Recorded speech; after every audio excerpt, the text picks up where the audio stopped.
প্রিয় বোন আমার, আমি একজন ছেলে হয়ে বলছি, এই 14 ফেব্রুয়ারিতে যদি কোনো ছেলে তোমার বুকের ওড়না সরাতে বললে তুমি তাকে জীবন থেকে সরিয়ে দাও।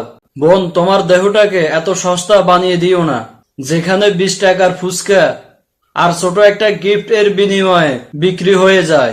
প্রিয় বোন, তুমি হয়তো কখনো ভেবে দেখো নাই, তোমার এই সুন্দর পবিত্র দেহের জন্য কোনো একটা ছেলে তোমাকে হালাল ভাবে পাওয়ার জন্য, তোমাকে বিয়ে করার জন্য দিন রাত পরিশ্রম করে যাচ্ছে। তাই এই অল্প বয়সে আবেগী হয়ে তুমি অপবিত্রতা হইও না। মনে রেখো বোন, পুরুষ মানুষ দেহর পাগল। যে ছেলে তোমার 14 ফেব্রুয়ারির সময় অবৈধভাবে স্পষ্ট করবে, সেই কখনো তোমাকে সত্যিকারী মন থেকে ভালোবাসবে না। স্পষ্ট করা শেষ হয়ে গেলে তোমাকে সেখান থেকে তাড়িয়ে দিবে। তাই সারা জীবন আফসোস করার চেয়ে আমার এই কথাগুলা ভেবে দেখো। আল্লাহ তোমাদেরকে হেফাজত করুক এবং আল্লাহ তোমাদেরকে সঠিকটা বুঝার জন্য তৌফিক দান করুক। ভিডিওটা ভালো লাগলে সবাই অবশ্যই একটা শেয়ার করে দিবেন।